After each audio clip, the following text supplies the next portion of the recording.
Hey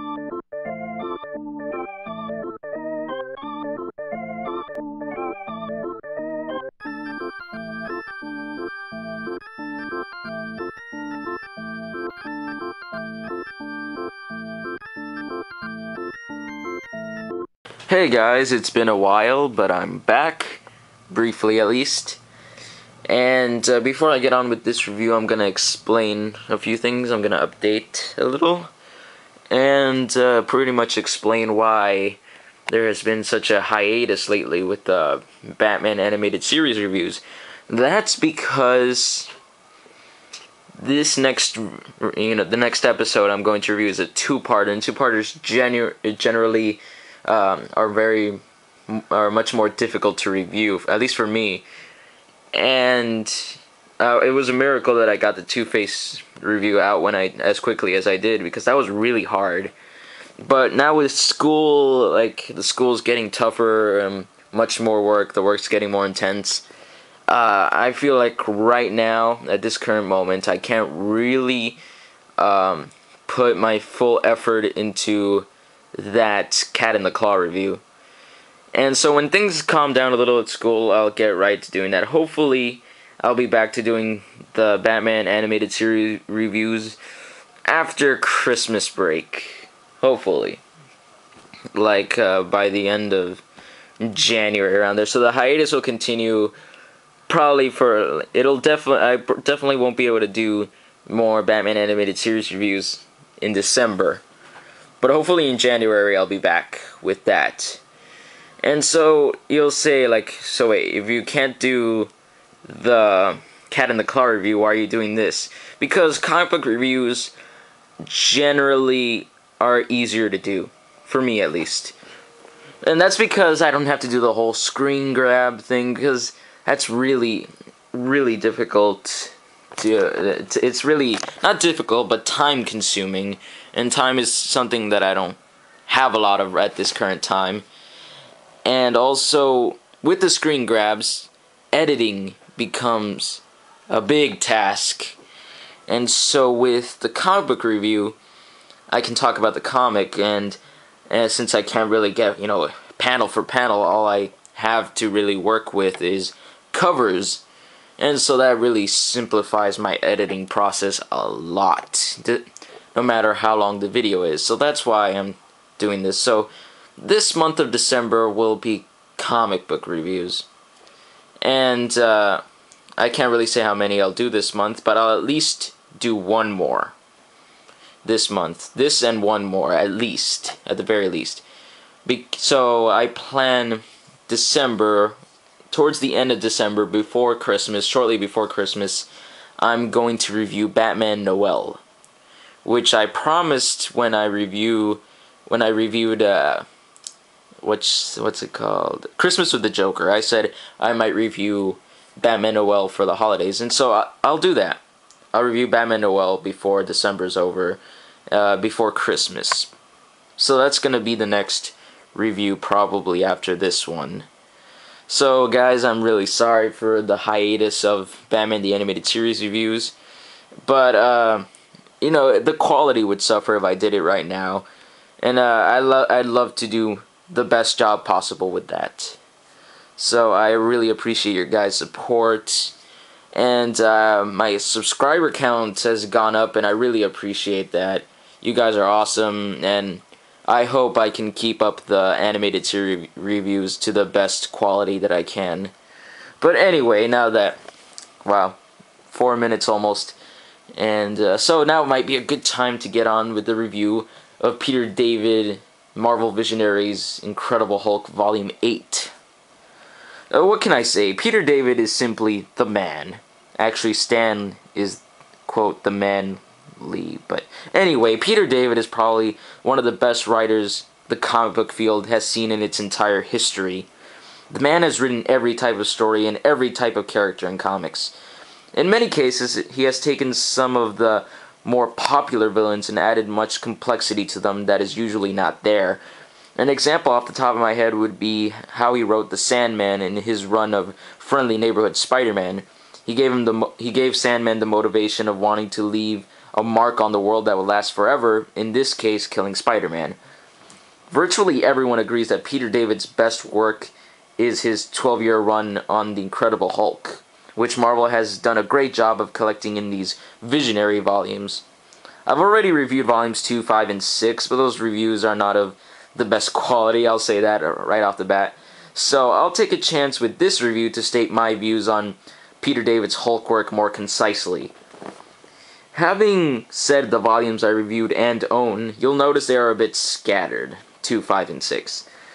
Hopefully one day I'll eventually get all Visionary volumes of his run and read them in order, but they still work great alone. Whenever I do buy one of these volumes, I feel justified on basing my decision on the cover of the volume, because I know no matter which volume I buy, it will have great comics in it. The reason I did buy 5 and 6 was because I wanted to read the story of the formation of the Merged Hulk, which is one of the most fascinating concepts in all of Peter David's run. Volume 8 continues to explore how this new and complete Hulk, mentally that is, functions and what traits he gets from the Grey Hulk, Savage Hulk, and Bruce Banner. This Merged Hulk does have Banner's smarts, but also seems to have his morality and views of justice, but while Banner would probably be a lot more serious in his quest for justice, he does have the Grey Hulk's attitude, so in battle the Merged Hulk can't help but deliver a few wisecracks.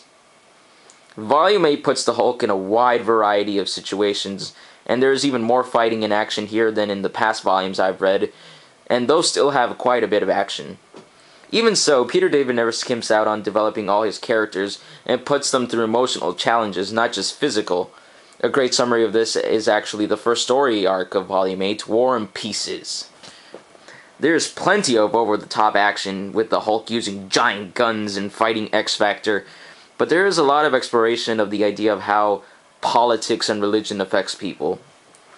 The Hulk is now part of the Pantheon, a group of superpowered people that go around the world righting wrongs, in case you didn't know.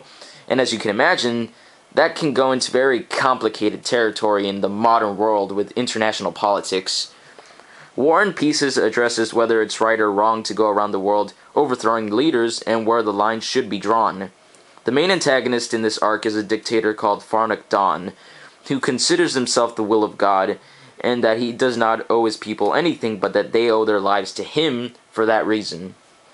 Dawn rules a country called Transvaal, which is an ally to the United States, which is why X-Factor sent there to handle the Hulk, who was working with the Pantheon to help the local rebels. I won't go much more into detail since there are other stories in this volume to cover, but the ending is great. And Rick Jones goes through a very meaningful experience that makes him reassess his view of the world in the rest of the issues of this volume. I know Peter David was also writing X-Factor, hence the crossover, and he makes it so you can understand the story clear as day without having to be reading X-Factor. Peter David also brings distinct characterizations to each member of X-Factor that makes me think that his work on that book should definitely be checked out. I'm also very impressed that Marvel chose to include the one X-Factor issue that ties into War and Pieces, since that issue is not necessary, but does leaps and bounds to flesh out the themes of the story arc using the character Wolfsbane. The next story is Hulk 393, an anniversary issue, which is a fantastic tribute to Incredible Hulk number 1, even using events and dialogue directly from the issue. This time, however, the story focuses on the Russian spy Igor Drenbach, who tried to sabotage Banner's work and allowed the gamma bomb to go off that turned Bruce into the Hulk.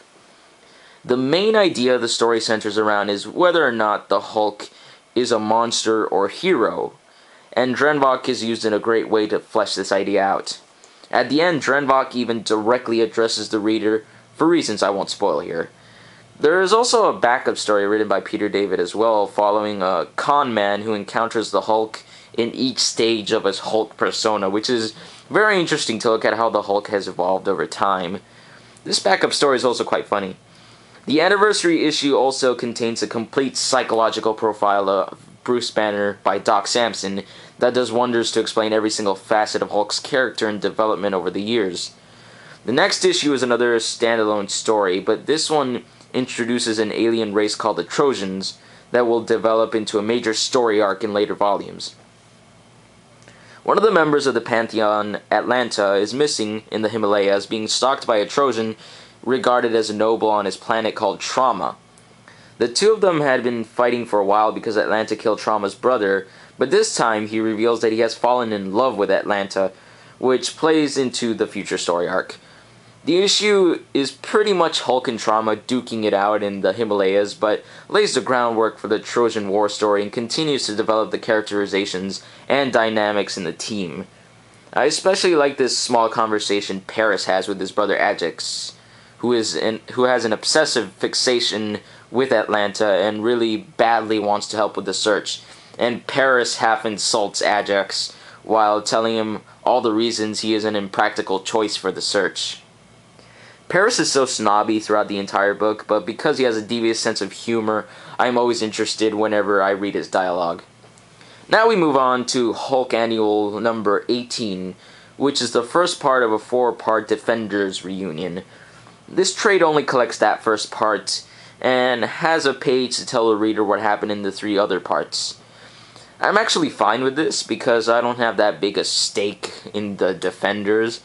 Well, there are good Defender stories, but I don't personally care to read that much about the Defenders, and Peter David doesn't write any of the other parts of the Defender story, so it wouldn't make sense to put it in a collection specifically centered on Peter David's work.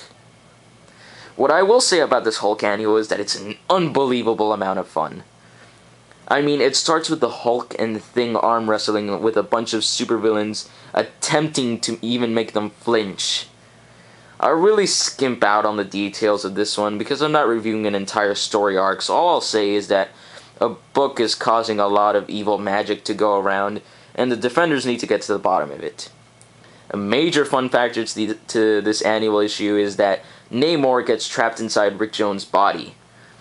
When Doctor Strange goes on a whole exposition trip about how this came to be, he tells Namor that he had turned into a demon and lost his memories of that when he went into Rick's body, and Namor has a great response when he says, "I had amnesia? I don't recall." Another great moment is when Namor freaks out after realizing throughout a conversation he had been eating potato chips because Rick's mind is strong and exerts influence on Namor. I could go on about more fun moments, such as when the Hulk gets struck by lightning and isn't able to hear Doctor Strange's speech about how the Defenders must reunite, but I think I'll stop there and move on to the final story of this volume. Volume 8 ends with a 2-parter covering Hulk number 395 and 396, where the Hulk goes back to Las Vegas with a few members of the Pantheon to avenge Joe Fixit's boss, who had been murdered. Just to remind people, Joe Fixit is the persona the Grey Hulk adopted as an enforcer in a Las Vegas casino.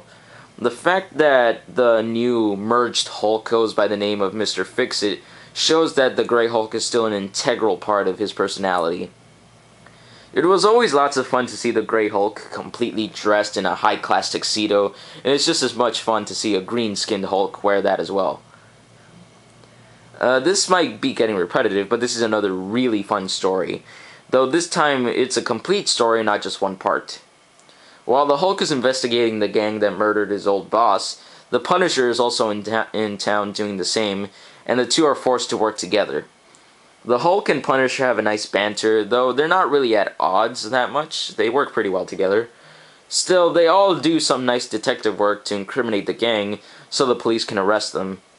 Paris is back here and continues to get great moments, but the most memorable part of this arc is a kind of random scene where Dr. Octopus is making a ruckus in a casino.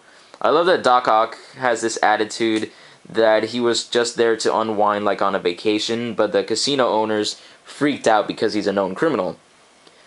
The Hulk arrives and he tells Dr. Octopus that, "You've given me a lot of trouble, Doctor, so I'm giving you the finger." And the Hulk flicks Doc Ock to knock him out. That was awesome. There's a subplot here with Rick Jones and suspicion about a woman who claims to be his real mother, but that plot thread is not resolved. At least not in this volume. Overall, this last arc is very simple, with a nice helping of action, but lots of fun and very well written. I think comics can stand to have this amount of quality while having fun with it. Before closing out this review, let me briefly talk about the artwork. Most of it is drawn by Dale Cohn. I think that's how his name is pronounced. Sorry if I'm butchering that, but anyway. And Dale Cohn's artwork is the best in the book.